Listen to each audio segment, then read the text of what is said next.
The weirdest thing that ever felt like the last straw was a tiny black phone tucked inside an old Craftsman toolbox in the garage. It was warm, like it had been used recently. I could hold it in one hand and feel how ordinary betrayal can be: small, heavy, and absurd. My name's Alex. I'm 42, I drive a school bus, and I've been married to Claire for 11 years. We have 2 kids, Maya 9 and Eli 6. We're not rich. I patch leaky roofs in the summer with side jobs when school's out. Claire works part-time at a boutique and we get by. We argue about dumb things: who eats the last cinnamon roll, whose turn it is to clean the gutters. None of it prepared me for finding that phone. It started on a Sunday when the kids were at my mom's and Claire had gone grocery shopping. I was cleaning out the garage because the van door had squeaked for months and I was tired of hearing it every morning. The toolbox is one of those relics I inherited from my dad. I keep screwdrivers and spare fuses in it. I was pushing my thumb along the seam of the bottom drawer to get grit out when my hand hit something softer than metal. I fished it out and there it was, a slim, featureless burner phone with a cracked corner and no case. My first thought was practical. Claire's phone dies all the time, maybe this was a backup she'd been hiding for whatever reason. But then I turned it on. The lock screen had a picture of Claire laughing at some outdoor bar, her head tilted back, hair wild. The messages were clustered with one name, M, short texts, little emojis, photos of a hotel bed, of a hand on a thigh, of a receipt with cash amounts. None of it was explicit, but explicitness wasn't necessary. I didn't confront her that night. I made dinner, fed the kids, watched Eli fall asleep on the couch 10 minutes into a cartoon, and I pretended not to know. While washing the dishes, I put the phone in a kitchen drawer like some animal I'd trapped under the silverware where it wouldn't rattle. I slept badly, and that was the first decision I would later see as the one that let everything rot instead of face it. The next morning I went digging through old bills. Claire had told me the boutique was slow and that she'd been taking on weekend shifts. We tightened the budget: fewer takeout meals, gas under a certain amount. That was fine, I'm not ashamed of belt tightening. But when I checked the credit card statements I'd let sit in the mail pile, there was a pattern that didn't line up with extra hours at the shop.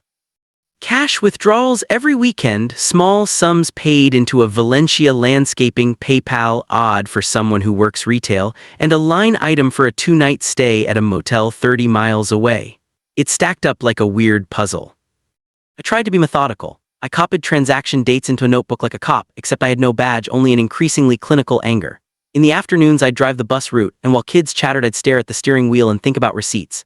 At night I'd study text timestamps on the burner phone. The messages arrived after midnight. Between 1 and 3 a.m. they were casual, flirty, and always careful to not say details. Need to see you, missed you today, smiley face.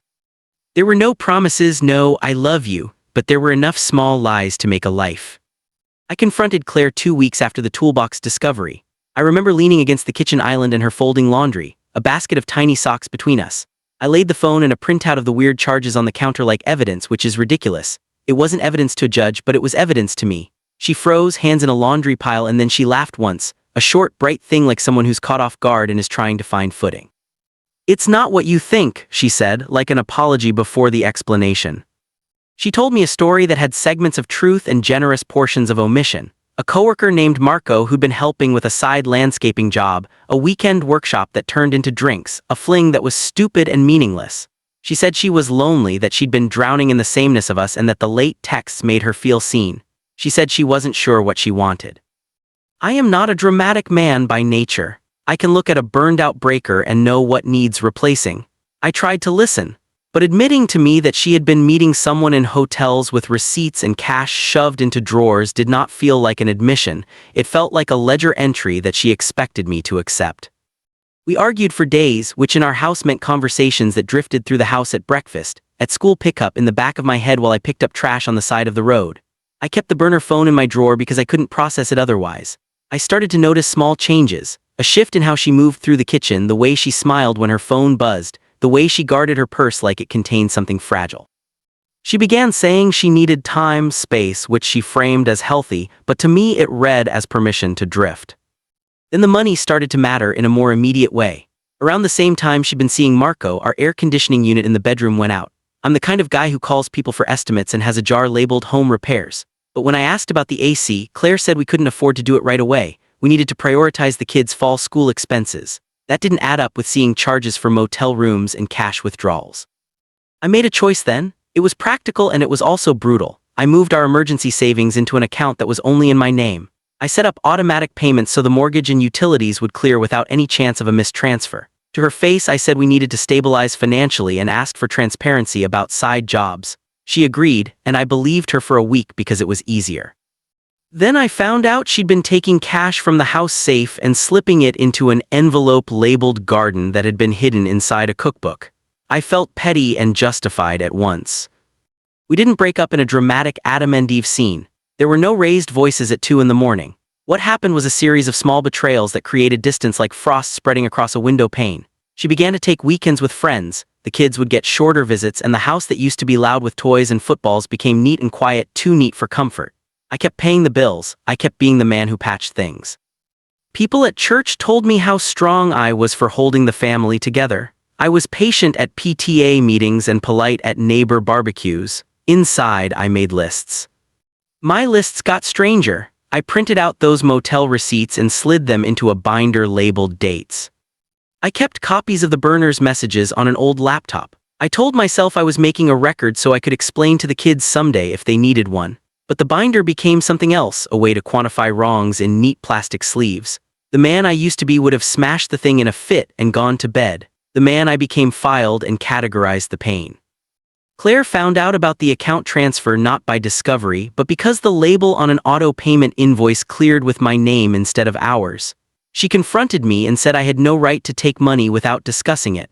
I said I did it for the mortgage, for the kids, for the future. She called that selfish. I called it survival. We both had truths. Then one morning she didn't come home. She left a note that said she needed to breathe, that she loved the kids, that she wasn't leaving them. She packed a bag and took the burner phone with her. For a while she stayed with a friend, then with Marco. The kids were shuffled between houses on weekends, and every time I handed Maya off at Claire's friend's porch, I felt like I was passing a fragile package and hoping it wouldn't be opened. Here's the thing that makes me sometimes wake up at 3 a.m. now. There was a moment where I could have chosen something else. I could have offered sit-down counseling, or I could have taken a leave from work to try and rebuild. Instead, I kept my leisure mindset. I started to protect stability by controlling everything else. I changed passwords. I took Claire's name off the joint card so automatic grocery charges would still register. It felt tactical, adult, like putting a leash on chaos. But it also felt like erasing. The most disturbing thing I did, and the thing I replay in my head, is what I did to the kids' devices. They had an old tablet stocked with photos and videos of family vacations, grandparents' silly dances. One night after the kids had gone to bed and Claire was out for the weekend, I logged into the shared photo account and removed every picture with Claire in it. I didn't delete the photos entirely. I transferred them to a folder labeled archive on an external drive and made backups. Then I replaced the family photo album on the tablet with pictures of the kids and me, soccer games, pancakes on Sunday, me reading bedtime stories. I told myself I was protecting them from seeing her with someone else or from seeing her not be part of their day. I told myself the archive would be there if they asked. That choice sits with me like a bruise. It worked the way I expected. When Maya opened the tablet and scrolled through pictures, she smiled at images of us and asked if we could make pancakes Sunday. She hugged me that night and said, "You and me okay?" And I felt a fierce, brief rightness. But I also felt something else, a cold, professional removal of a person from a record, which is a different kind of cruelty. If Claire had walked in that night and seen her pictures moved, she would have been furious and hurt, and rightly so. I rationalized. I protected the kids. I rewired their memory bank quietly, like a cleaner rearranging the furniture when guests aren't looking. Months later, Claire moved into a small apartment with a different roommate. She called maybe once every 2 weeks to ask about a dentist appointment or a permission slip. The kids still loved her, which made me both proud and guilty. I had achieved the stability I wanted, steady bills paid, a roof, groceries, but I had kept it as if it were a thing separate from love. I had prioritized the house and the calendar and my own idea of safety over messy attempts at repair. The end of this story isn't a cinematic fallout. It's a quiet life that's functional and mostly kind. Maya draws pictures at the kitchen table and signs them to Dad in a way that suggests she's not aware anything is missing. Eli still calls me best soccer coach, and I still tuck them in on school nights. We eat dinner together most nights. I have Sunday mornings to myself sometimes, which used to be something I resented and now I cling to like a secret. What haunts me is how sensible everything became. The binder is hidden under the garage bench. The external drive is in a safe place. The photos of Claire are protected like something with an odor I don't want near the rest of the house. I am a father and a man who did something calculated and now lives with the consequences, a different kind of loneliness, one built from order and avoidance. Was I protecting my children when I moved our money and removed her from their tablet? Or was I erasing a person from their memory because I couldn't bear the ambiguity? If you were in my shoes, would you have fought to rebuild the marriage, messy as it might be, or would you have done what I did to make sure the kids had a stable, uncomplicated life?